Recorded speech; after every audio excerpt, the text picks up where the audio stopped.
ऐसे बहुत से लोग हैं जो बुद्धिमान हैं, जो काबिल हैं, जो योग्य हैं, पर उनका जीवन अस्त व्यस्त है क्योंकि जब भी वे कोई कदम उठाते हैं उनका किसी चीज के साथ टकराव हो जाता है।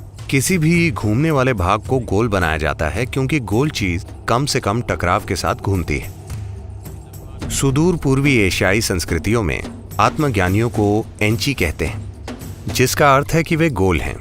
वे जो भी चीज खाते हैं वो बस भस्म हो जाती है और उससे शरीर नहीं बनता बल्कि ऊर्जा का दूसरा आयाम बन जाता है।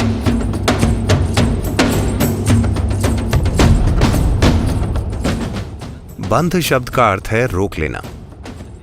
मतलब आप शरीर में कुछ रोक लेते हैं ताकि आपकी ऊर्जा एक खास तरीके से बर्ताव करे। बंध क्यों लगाएं? ये हमारे लिए क्या कर सकते हैं? क्या आपने ओजस शब्द सुना है? OJAS, ओजस? नहीं? ठीक है। ओजस शब्द का अर्थ है ऊर्जा का एक अभौतिक आयाम। मतलब आप अपने चारों ओर एक निश्चित मात्रा में ऊर्जा का अभौतिक आयाम पैदा कर सकते हैं।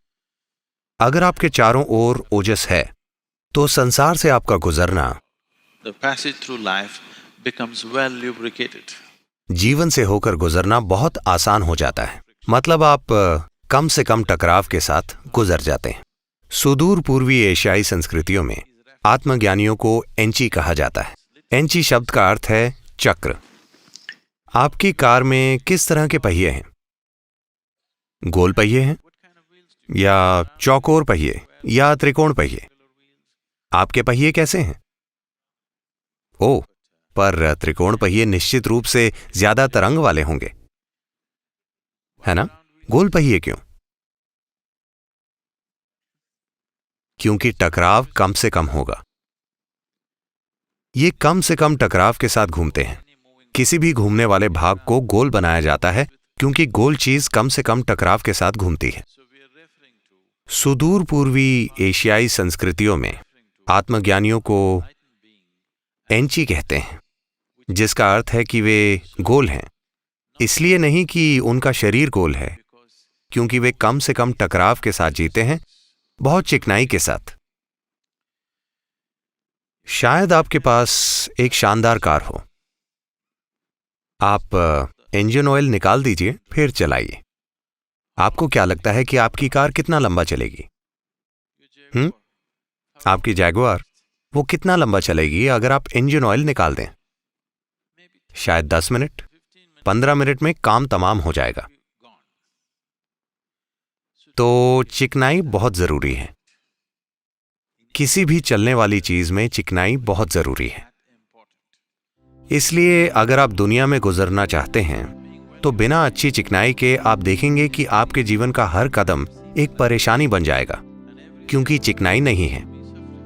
ऐसे बहुत से लोग हैं, वे बुद्धिमान हैं, वे काबिल हैं, वे योग्य हैं, पर उनकी जिंदगी अस्त व्यस्त है क्योंकि जब भी वे कोई कदम उठाते हैं तो उनका किसी न किसी चीज के साथ टकराव हो जाता है। तो अगर आप अपने चारों ओर एक निश्चित मात्रा में ओजस विकसित कर लें तो आप इस अस्तित्व से कम टकराव के साथ होकर गुजरेंगे। आपका संघर्ष जितना कम होगा उतनी ही ज्यादा चीजें आप करना चाहेंगे, है ना? हाँ, आप स्वाभाविक रूप से बहुत सारी चीजें करने का साहस करेंगे अगर आप में टकराव की समस्या ना हो तो। पर अगर हर दिन आप बाहर जाकर किसी न किसी संघर्ष में पड़ जाते हैं तो कल आप कदम उठाने में संकोच करेंगे। हर समय यही हो रहा है ना?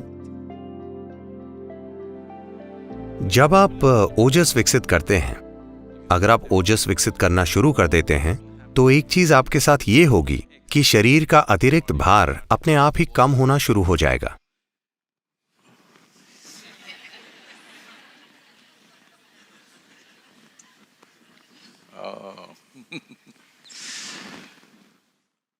अगर आप योग केंद्र आएं तो आप देखेंगे कि कुछ लोग कुछ खास समय पर एक खास तरह की साधना में होंगे या खास तरह का भीतरी कार्य कर रहे होंगे।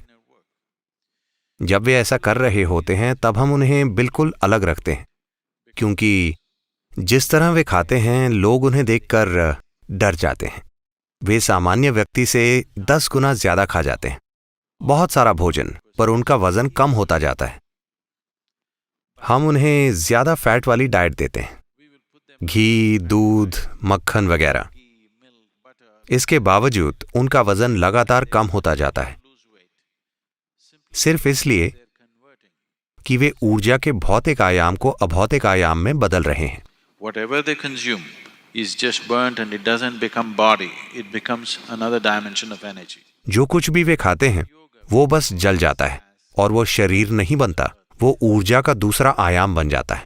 योग में हम इसे धरती से चुराना कहते हैं, क्योंकि फिलहाल आपके पास जो कुछ भी है, आपके शरीर का भार वो चीज है जिसे आपने धरती से उधार लिया है। धरती माँ खुले दिल से उधार देती है, आप जितना चाहें उतना उधार ले सकते हैं, अगर आप उसे ढो सकते हो तो।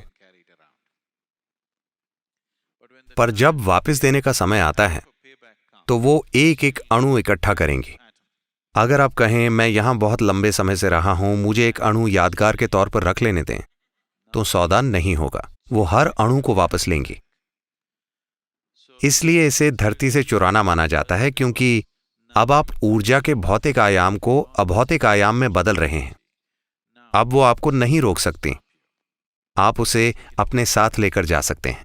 तो ये एक लंबी यात्रा के लिए पैकिंग करना है, इस तरह कि धरती माँ को पता न चले, नहीं तो वो इसे वापस ले लेंगी।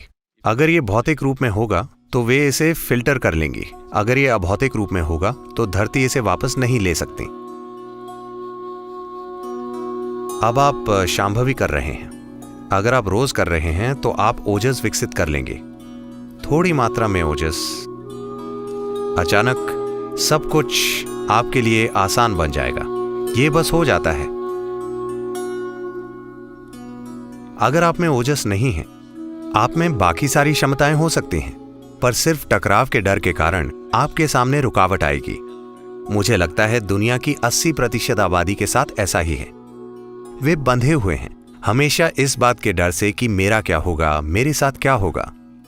वे जहां भी जाएं, उनके साथ बुरे अनुभव होते हैं। अगर वे कदम उठाकर थोड़े उत्साह के साथ कुछ करने की कोशिश करते हैं तो कल सुबह थोड़ा टकराव होता है और वे पीछे हट जाते हैं। मुझे लगता है 80% आबादी ऐसी है।